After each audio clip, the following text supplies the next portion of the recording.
Salió otra oferta banda en Facebook Marketplace. Publicaron un PSP en 230 pesos para reparar. Concrete la compra y me lo dejó en 200 pesos en la estación C de Azteca. Me dijo que no sabía bien, pero cree que la pantalla estaba dañada, pero para mi sorpresa el chavo me dio también su cargador genérico.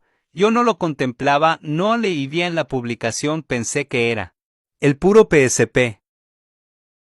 Aquí checando el PSP si prendió banda y sirven los botones, les dejo la calación.